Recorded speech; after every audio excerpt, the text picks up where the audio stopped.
steps in journalizing. So the process of transferring your transaction into a journal is called journalizing. Okay.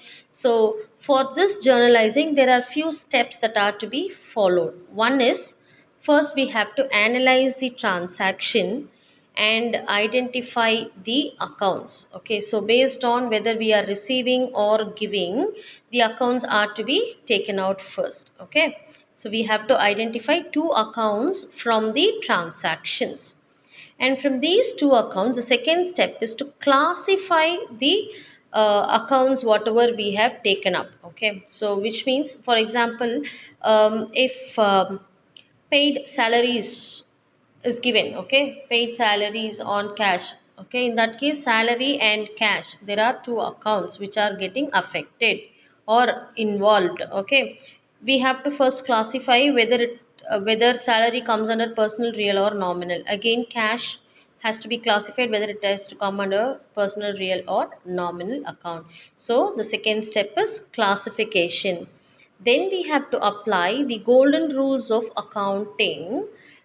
Say for example, if salary, okay, salary is a nominal account, we need to apply the golden rule. Nominal means debit all the expenses and losses, credit all the incomes and gains. This is the golden rule of accounting for nominal accounts. So in that case, we have to apply the rules now. After applying the rules, we must be knowing now what is to be debited and what is to be credited. So we will be knowing what account should be debited, which account should be credited. After this, write your journal format, record the date of the transaction, and as we call like journal entry, right? That is your debit aspect and credit aspect together. You have to write in the particulars column. Third column LF will always be blank. But again, in particulars column, you have to even write the narration. After writing the narration, you have to draw a line, then move on to ledger folio column. We will not write anything in the ledger folio column. Then the fourth column is your debit rupees column. You have to write the amount which is to be debited in that column. In the last fifth column, credit rupees will be there. The amount which is to be credited to the credit account should be written there. Okay. So the next topic is different types of journal entries. So journal entries are of various types. There are seven types in fact. One is the single entry, second is compound, third opening entry, fourth closing entry, fifth rectifying entry, sixth adjusting entry, and seventh one is the transferring entry. Okay, so let me explain all these seven categories of entries now. First, single entry. So here single entry means, as we say, in each transaction there must be two aspects, debit and credit aspects. If only two aspects are there, two accounts are there, then we call it as single entry. Okay, so here in which only two accounts are involved, then we call it as single entry. Compound entry means when more than two accounts are involved. Like I said an example, right? Paid salaries, electricity charges, and wages. Okay, so like that, if there are any entry which has more than two accounts, then we call it as compound entry. Third one is opening entry. Opening entry means at the end of each year, the accounts will be closed. Okay, that is on 31st March of every year, accounts will be closed. Okay, that day, the last day of the accounting year, we write an entry with whatever assets and liabilities we have in hand in the organization. So that entry is called as closing entry. Okay, 31st of March, we write an entry which is called as closing entry.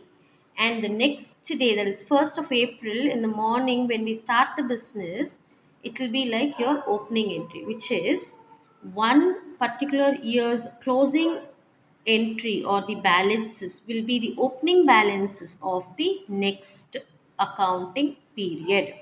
For example, let's take if 31st of August, okay, on this day you have, on this day end, you have rupees 5,000 as your savings. So the next day morning, it will be like the same only, right?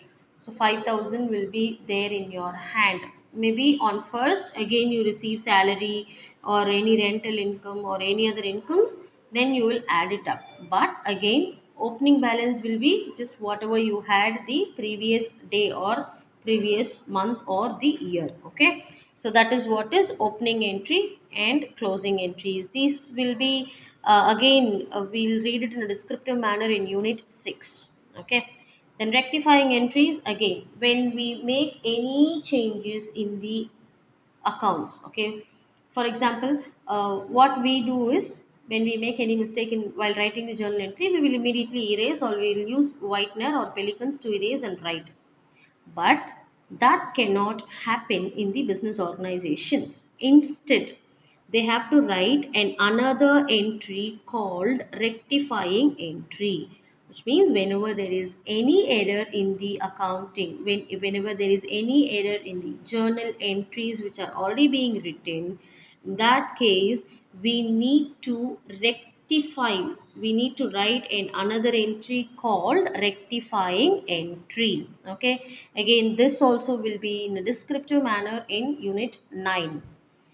Then adjusting entry. So adjusting entries means when we miss out any particular account, when there is anything outstanding or prepaid or any closing stock. Okay, all these will be like missed out accounts.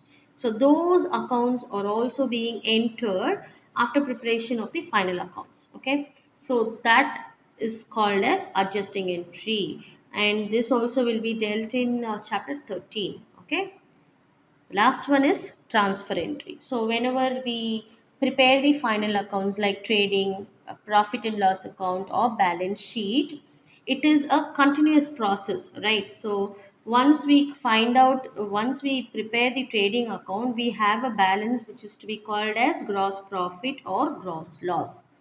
This will be transferred or taken into the profit and loss account, wherein again there we will enter all the indirect expenses and incomes. Again we'll get an amount called net profit or net loss, which is again to be transferred to the balance sheet. Likewise, it is always a chain process. So whenever any account, when any amount is being transferred from one account to the another, then we write a specific entry which is called as transfer entry.